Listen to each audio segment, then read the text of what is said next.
You're listening to Coaching for Leaders. This is episode number 69. This week's topic, how to get it all done, even in the midst of chaos. Produced by Innovate Learning, maximizing human potential. Greetings from the Innovate Learning studio in Ladera Ranch, California. This is Coaching for Leaders, and I'm your host, Dave Stachowiak. This is a weekly show for leaders who want to improve themselves to better engage and develop others. This week's topic is how to get it all done, even in the midst of chaos.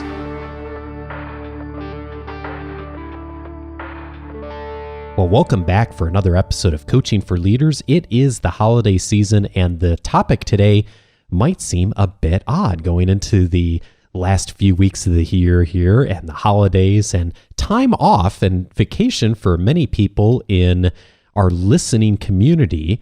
And yet, how to get it all done even in the midst of chaos is a topic that is going to rear its head again coming up here in the next couple of weeks or days, depending on when you're listening to this, because it is the time of year that many of us start to sit down at some point in the next week or coming days and think about what is important to us in the next year. What goals are we going to set, whether we're going to write them down or whether we're going to at least do some thinking about them, or maybe even do the New Year's resolutions, as some people call them. But whatever it is that each of us does to prepare for a new year at a very natural transition point, one of the challenges that I constantly hear from my clients, from people that I am related to and in my family is, how do we get it all done in the midst of so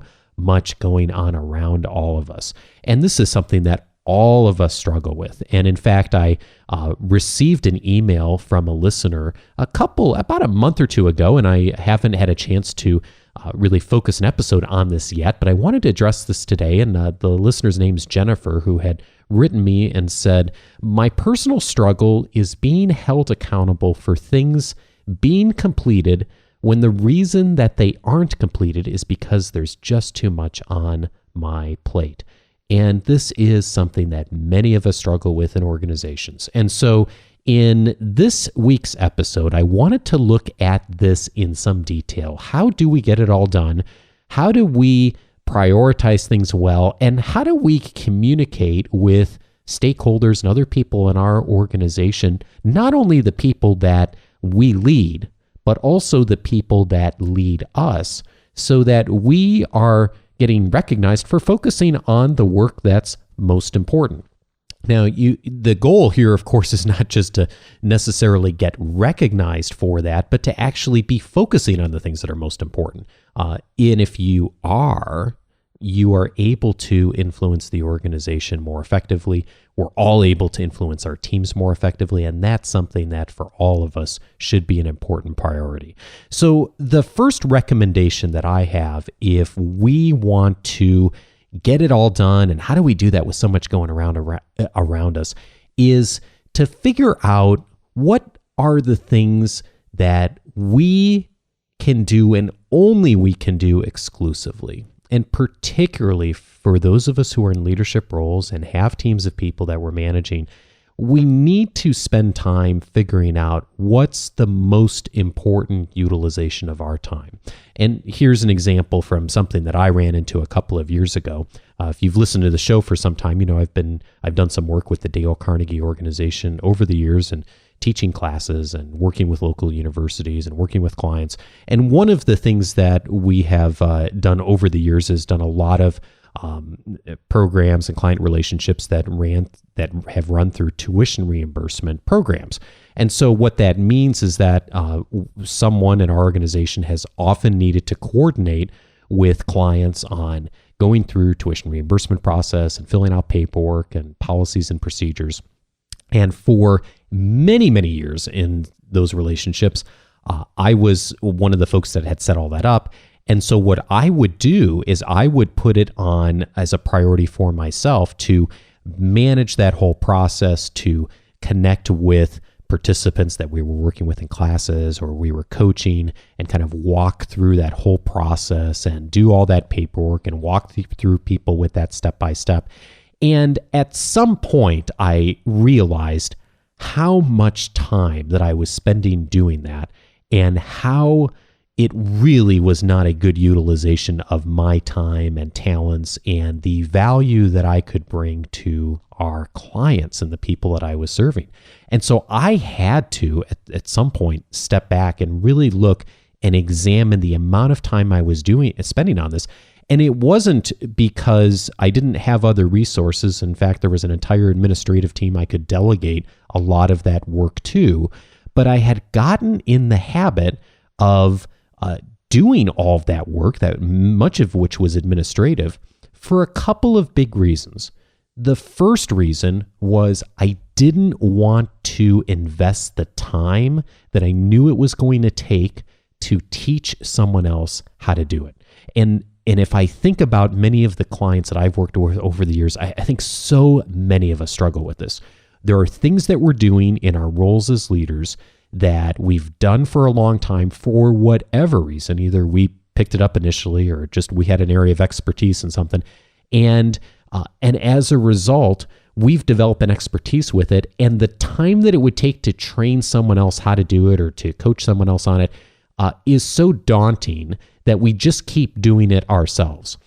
The problem and the fallacy behind this, of course, is that long term, we end up spending a lot more time trying to do this work and keep all the balls up in the air than we would if we made a short-term investment, an intense short-term investment to train someone else on how to do this. And that's something I absolutely struggled with, was the time obstacle it was going to take to do that. But the second thing that I struggled with, and I didn't realize this at the time, but I now realize, is I wanted it done right.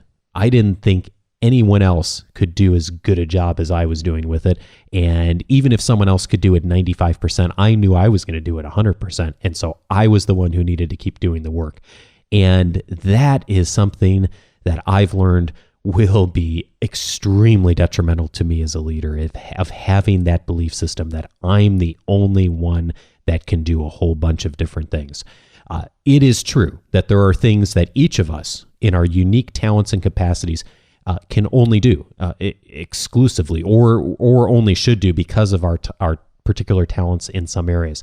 But it's not true for everything. So we need to really look as leaders of where we're spending our time and our talents and figure out what is really the things that only we can do exclusively and what are the things that maybe someone else could do. So here's my advice for how to approach this, is to pull out your calendar. Whatever you use, whether you use a digital calendar or use a paper calendar, pull out your calendar and turn to the last week that was a really busy week for you. So whatever that last week was, maybe it's this week, maybe it was last week, maybe it was a month ago, whatever week that you were working crazy hours and you just felt like you were keeping your head above water, that's the week to look at.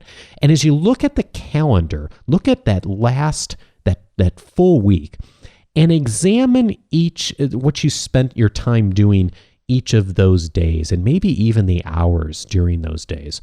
And take a look and ask yourself, truly, is this something that I could teach someone else to do? The 3 hours I spent doing this on this particular day, could I teach someone else on my team how to do that? Could I help develop them on that skill? Don't worry about how much time it would take yet. Just ask yourself, is this something someone else could do? Now, if you're doing your work effectively as a leader, there should be things in your week that you would not delegate to anyone else. There should be things that are important for you to put your time and energy in. I know when I look at my calendar every week, there are absolutely meetings and client relationships that I should be the person there. Yes, I could physically hand it off to someone else, but if I did, I would miss significant things. It would be very difficult to continue relationships that I've built over the years, and ultimately would be detrimental to all parties. So those are interactions I need to be at. Those are things that I exclusively should be doing as a leader and should be involved with. But I also know when I look at my calendar that there are things that other people could do, and in fact might even do better. If I really think about it, they might be able to do more effectively than I can. And so my challenge for each one of us is to pull out that calendar, look at that last full week. Now that we have some distance with it, so if it's been a week ago or 2 weeks or 3 weeks ago, we can look at it a little bit more objectively. And do you think no one could do as good a job as you? Because I know I've struggled with this a lot, is thinking, oh, only I can do this job this well. I'd really challenge all of us to examine that question on each one of the things that we do. And I bet that if we do that, we will find things that we could teach someone else how to do. And then it's just a matter of identifying who that person is, of scheduling the time for that training or coaching to happen. And does that take an investment up front? Absolutely it does. In the long run, though, it will save us so much time, and it helps us then to focus on things that will be more beneficial to us. And by the way, we're developing other people while we're doing it. So figure out what you need to do exclusively and start to develop other people that can do those things that you don't have to specifically be involved in. Now, the other advice that I'd have for Jennifer here is have defined outcomes on a specific time frame. And this becomes really important, not certainly with the people we lead, but even more so from the standpoint of the people who are leading us, that we're reporting to. It's an important time of the year, this being just about the front end of the year here, when many organizations are defining their year beginning goals, where managers and leaders are sitting down and having conversations about what the priorities are going to be this year. So this is the time that all of us, regardless of who we report to, and even if you're a CEO, you are reporting to a board of directors. So we all need to contract with whoever our leader is on what outcomes are most important for this year or the next 6 months or whatever time frame that your organization typically is shooting for. And keep in mind that we can't hit targets that we don't have. There's no way for someone at the end of that review period or that year to be able to assess us if those targets aren't there. So if your organization does a great job of setting out these outcomes and timeframes, great, by all means, spend time investing in that. And if you're a part of an organization that doesn't do that, it doesn't mean that you can't still as a leader make a decision to do that for yourself and your team, and to make it a priority to have that conversation with the person that leads you. And my advice would be to keep these priorities simple and easily trackable. We've talked about in this show before the system SMART, setting goals that are specific, measurable, attainable, relevant, and have a time component to it. So that's a good framework to start from. If you want to know more about SMART goal setting, go back and listen to episode number 15 of this show. So you can get there, coachingforleaders.com/15, and I'll have a link in the show notes as well. But the thing is that you want to keep those priorities simple and easily trackable, because that way you know where you are throughout that process. So 3 months from now, 6 months from now, where you are along the way. The challenge that a lot of us have is we set so many goals that we just lose track of them, and we become a deer in headlights after a while. And that's something that I've struggled with over the years too, is just doing too much planning, over planning, setting too many goals, setting pages and pages of goals. And sometimes it's a lot simpler just to have those 5, 6, 7, 8, 10 goals that we can easily track. We can look at on the dashboard every week and say, okay, this is where I want to spend time and I want my organization to spend time. And the key piece of this is contracting with whoever's leading you on that. So it's not just setting our goals in isolation, it's talking to stakeholders. And again, if you're the CEO, it's talking with your board of directors. If you are the president of your organization, you don't report to anyone else other than your customers, it's contracting maybe even with your customers, with your team, with colleagues in the industry, and finding out, what are the most important goals that you should be focusing on with partner organizations. So there's a lot of different ways to look at that. The key is think of who your stakeholders are. What is it that they need to know? Who needs buy-in on that? And the reason for that is because at some point during that process, things are going to change. And so whoever it is that's going to be holding you accountable for your results, that person needs to be in the loop up front, because they're going to be the person that you're ultimately going to need to recontract with when things change. And that's one of the things Jennifer asked in her question here, is that, how do my struggle is being held accountable when I'm just have too much on my plate. So we're going to get to that in a minute here, because that's a key piece of this. Now, of course, one of the biggest things that we all can do to get it all done in the midst of chaos is to do really quality work. This might sound counterintuitive, because when chaos is happening, a lot of times our default setting for many of us is to get more quantity of work done. Just try and, do the minimum we need to do and then get it more quantity done. The opportunity, though, is to step back and to do more quality work. So here's what I mean by quality, is to figure out what metrics are important to your organization, the people that are leading you, and how you can meet or hopefully exceed those metrics. Because if you can do that, then that demonstrates to the organization that you are someone that says you're going to do what you're going to do, but also that you're going to be able to do it well. And then you develop a brand and trust as someone who does quality work, delivers for the organization, and you have more flexibility then and more say-so into how you do work and the type of accountability that people hold to you. And so now this is something that I have heard from clients over the years that many of us struggle with, because I'll have people say to me, well, I just don't get clear metrics from my leadership. And this is a real obstacle.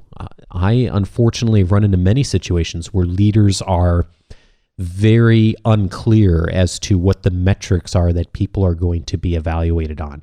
So this is a place where, when you're contracting with whoever's leading you, to have some conversation around, is to talk about how am I going to be measured? What types of things am I going to be evaluated on in the end of the review period? Not just for the purpose of the performance review, but in your mind, how are you going to know that I did a good job? Now, if you don't get a clear answer to that question, one of the questions, you can steal this question, which is something that I always ask people when I go into organizations and we're working with them or teams of their people, is I'll ask them, how are you evaluated? So this is something you could even ask your boss or leader, and you can ask this in a nice way of just being curious about, how are you evaluated at the end of the year? What types of metrics is the organization looking at from your perspective? And I guarantee in almost every situation, I've had someone, I've had people come back to me with usually a pretty good, clear picture of how they're going to be evaluated. They may not know how to evaluate you or your team or people, who are in their organization, but they do know how they're going to be evaluated, because that's something that is top of mind for them. And so if you can find a way to ask that question of how are you going to be evaluated, what types of metrics are you looking for, and then you know the answer to that question, then you can work backwards and say, okay, I know that my manager is going to be evaluated on this particular area. This is what they're looking at, and their how their management is going to be evaluating what they're doing. So here's how I can support that. And if you can support them being evaluated effectively, then that is something that speaks to you doing quality work and earning trust, because your track record is everything. Your track record is absolutely everything. You want to be able to do quality work. It's not enough just to be able to knock things off a task list.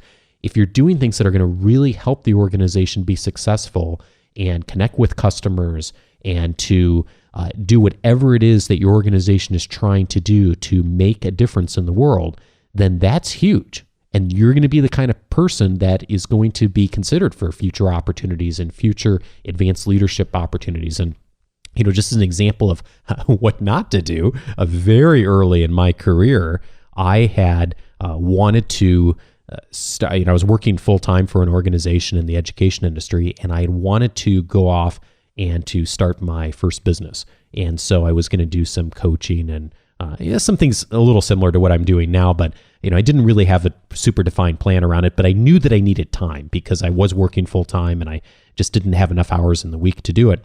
And so at some point I'd found out that there was a couple other people in the organization that had gotten waivers or exceptions to work like a 3/4 time schedule or a half-time schedule for family commitments or other things.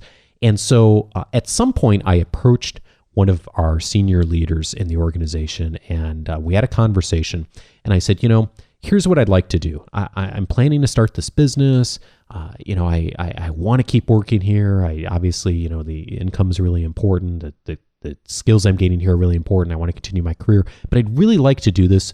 And so I'm looking at some different options. Would there be the possibility for me to work a 4-day week and to take a salary reduction for it? And, and I was perfectly willing to take a salary reduction. So it was, not like I was asking them just to have a free day by any means. And I remember the person that I spoke with at the time was very gracious, and she spent some time, giving me an example. And she said, she gave me an example of someone they had made an exception for. She said, the particular person we've made an exception for, here's the situation with them. They've been with our organization a long time. It was a lot longer than I had been with them at the time. And she said, they have been a leader in every single capacity as far as performance in our organization. And so we've made a decision to make an exception in that case. And she was very gracious how she said it. But what she was really saying is your track record, Dave, doesn't support us making an exception for you. And the message was delivered pretty strongly to me in my mind, even though she said it very graciously, is I realized after that meeting that, and I did not get that opportunity.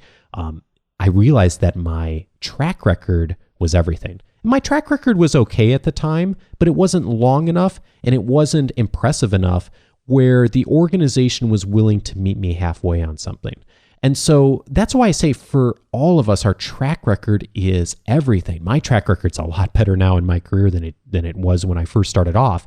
And now I have a lot more options. Same thing for each one of us. When there's a lot on our plates, when there's a lot of things that we need to do, we get a lot more options and we get a lot more flexibility from our organizations when we have a strong track record. So how's your track record these days? Is it strong? Is it good? If it is, great. If it's not, that's the place to start first, is to build that strong track record, and then you have more choices of how you're able to get things done. Now, here's where the rubber really hits the road and really gets to the essence of Jennifer's question here is what's the way to complete things and still be not being held accountable when there's too much on my plate? The biggest thing that we can do is when we are being presented challenges with the amount and the scope of work that's in front of us is to come to the table with solutions. So what I always coach my clients on doing is that when they find themselves in this situation where the organization or their leaders or customers or whoever has literally made requests that are impossible for them or their organization to complete, as in, there's 60 working hours in the week or whatever, and the work's going to take at least 120 hours. There's just no physical way that it's going to happen, is to come to the table with a solution. So what I mean by that is to approach that person you've contracted with. So if that's your leader, if that's the customer, whoever it is, and present the realistic projections of how long everything's going to take, backed up with evidence. So here's where your track record becomes really key, is you need to be able to walk into that meeting with a clear picture of all the things you've been asked to do or your organization's been asked to do, a really clear projection of how long it's going to take, and backed up with evidence. And by evidence, I don't just mean I think it's going to take this long. Using projections of how long things have taken in the past, how long good quality work has taken, what kind of resources, what kind of budget's needed for that. It needs to be backed up with clear numbers and evidence that shows that person you've contracted with that you've done your homework. And then here's where all the pre-work you've done really comes in handy, is having those defined outcomes, having done quality work, is when you're talking to that person who's leading you and you've contracted with them, is to present that to them and say, you know what? As you can see, it's just not possible for us to do all this in the time frame that we have. So here's my suggestion on how I prioritize this. What do you think? So you've come to the table with the problem. You've said, here's how I'm going to prioritize it, as in there are some things that may not happen in this time frame. Is that, am I on the right track here? And then you let them make the final call. Are you putting, your priorities in the right place with the amount of time things are going to take? And that way, you are making a decision together. You've come with the solution. You've taken ownership over the problem, but you've also included them on the decision. And that way, when something doesn't happen, inevitably, because you can't do everything, then they are in the game with you. What not to say is to come to a meeting with a leader or someone in your organization and to start that meeting with, my team has too much work and is overwhelmed and underpaid. Every team has too much work and is overwhelmed and underpaid. So that is the language of a complainer. That's not the language of a leader. The language of a leader is coming to the table with, here are the things we've been asked to do and how we've been asked to serve. Here's the resources we have. Here's the decisions that I'm making to prioritize these resources. Are you in line with what we're doing? Great. Let me go forward. So that's the key, is coming to the table with solutions. So, and of course, you're also going to have to learn how to say no. We just can't be everything to everybody. If we try to do it, we're going to fail miserably. And this is where boundaries in advance can help. Setting up some of these boundaries, setting up some of these priorities at the beginning of the year, the review period or the budget period, whatever that is. If you can set those up in advance, those boundaries are going to be helpful in then making different decisions. Because if you had 6 objectives for the year and now you're being asked to do 6 more and you're up to 12 and it's not possible to do all 12 of those, well, then that's where some boundaries can be helpful, of talking about, here's what we contracted to do initially. Here's what I can do. Here's what's not going to work with the resources that I have. And you know what? That might be the time you get more resources. So there's a lot of different ways that you can move forward there, but you have to also be able to be willing to say no and to learn how to say no when it's appropriate. Now, that doesn't mean you say no just to the things you don't want to do. It means you say no with the benefit of helping the organization. Because if you're tasked with 12 objectives and there's no way you're going to do it, and the organization's counting on your team to be able to execute on all 12 of those, ultimately, people are going to be disappointed. So the responsible leader takes the opportunity up front to proactively handle that situation and have meaningful and realistic dialogue with the people leading them about what can be done, what can't, and here's the resources that I need. And if I can't do it all, here's the things I'm going to have to say no to. So trust your first reaction on things. If you see things that you can't put resources behind, be bold and be confident about being willing to engage in conversations with leadership. And that's something that all of us are called upon to do. And you don't, and particularly when requests come to you that are things that are outside of your job responsibilities, just in your personal life. One of the things that I found over the years is saying no can be really, really helpful. And, and if you're outside of the professional world and capacity, you don't even have to give reasons for why you're saying no. One of my favorite phrases is, I've got a full calendar of commitments at the moment, and I need to say no right now. And, we don't always have to give an explanation. Now, if it's in the workplace, of course, often it's appropriate and expected that there would be an explanation as to why you're saying no. So that's where evidence and data comes into play. But that's key, of being able to learn how to say no and to teach the people that you lead how to say no as well. So let's look at these areas again briefly here, but let's now look at this through the lens of, I've been talking about this through the perspective of how would you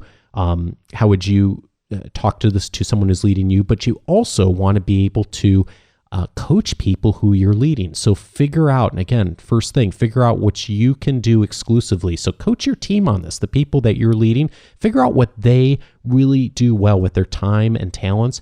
Get them doing more of that with their time and less of the things that they don't do well, and find other people who can do those things well. Have defined outcomes. Yes, you want to have that with the person you're leading, but you should also be coaching the people who you're leading to have very defined outcomes with you and a specific time frame for getting there, and coaching them on quality work. Speed isn't always the most important thing. Yes, speed is important. Quantity of work is important in every organization, and hitting deadlines is important, but also there should be that focus on quality work. And coach your people too to come to the table with solutions. If you have someone who regularly comes to the table to you, who you're leading, and often they say, well, here's the problems, and I just have too much work and I can't do it all. Coach them on not continuing, don't continue that meeting with them. Coach them to say, hey, come to the table with solutions. You figure out what it is that you can do with the resources you have and the game plan you're going to work around that. And then once you figure that out, come back to me and then we'll talk. And then, of course, start to teach your people how to say no and how to not commit to everything. Many of us who are part of this community are high achievers. We like to do a lot. We like to please people. We want to say yes. We can't say yes to everything. Coach your people on that too. So I hope this list has been helpful for you. There's a whole bunch of other things too you probably want to consider and how to get it all done in the midst of chaos. And I'd love to hear from you on not only what's worked on this list, but maybe what you've done on this list that hasn't worked for you in the past, or what other things you'd add to it and you'd like our community to know about. So if you can contribute in any of those ways, go onto the website coachingforleaders.com/69, and that will take you to the show notes for this episode. So again, coachingforleaders.com/69. And you will see at the very bottom there's a place where you can add in your comments. You can also call in feedback to our listener hotline. That number is 949-38-LEARN. And of course, email feedback@coachingforleaders.com. I want to say a special thank you, because I haven't mentioned for a week or two yet, folks who have hopped onto our Facebook page and liked it. Those of you on our Facebook page already have seen that I'm posting regular articles, what I'm reading in leadership publications and in the business world, quotes, resources, lots of stuff going up there. And I want to thank a bunch of people who've actually jumped onto the Facebook page and liked it in the last couple of weeks here. So, and I am just, I just want to apologize in advance if I mess up anybody's name. And if I've done that on past episodes, I always try to get the names right here, but I'm going to do my best. So first of all, thank you to Kinkin Dong.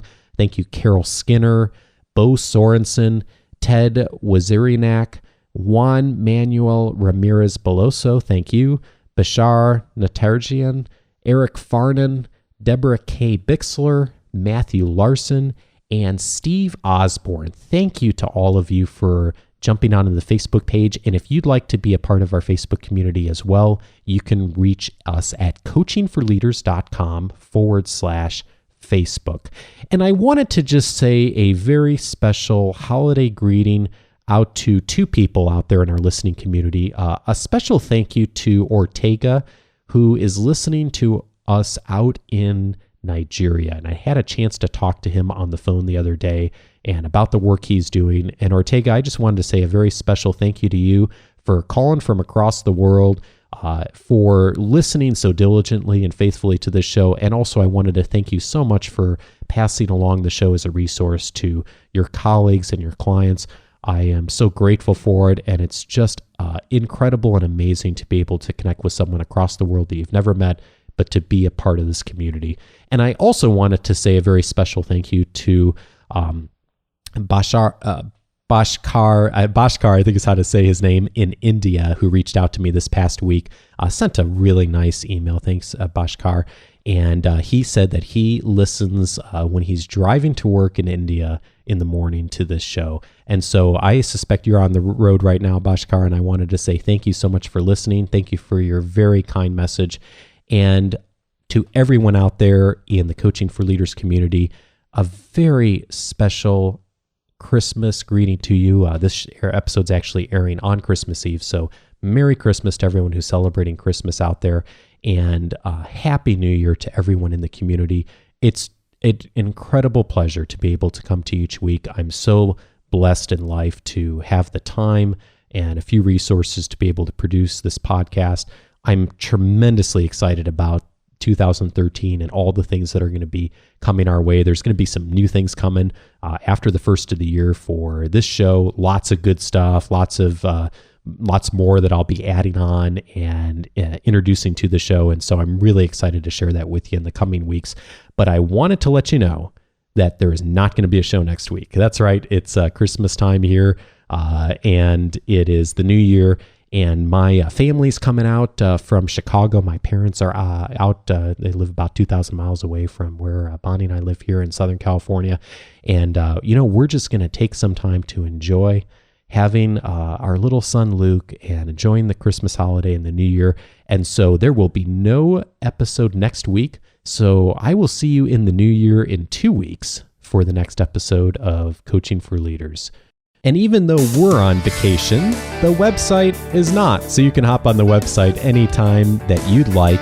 A reminder that I am publishing a new article every week that comes out midweek between shows. So if you'd like a booster shot midweek on a leadership tool, human relations principle, communication skill, go over to our website at coachingforleaders.com/subscribe, and that will get you onto our weekly article update. I send out an article every week, so watch for that. And the link for the show notes for everything from this episode is also on our website, coachingforleaders.com/69. That will get you everything you need from this episode today. And hey, wherever you are in the world, whether it's driving into work in India, in Nigeria, or maybe in Saskatchewan, whatever's on your agenda today, take one idea from this show to engage and develop someone you lead. Happy New Year, everyone.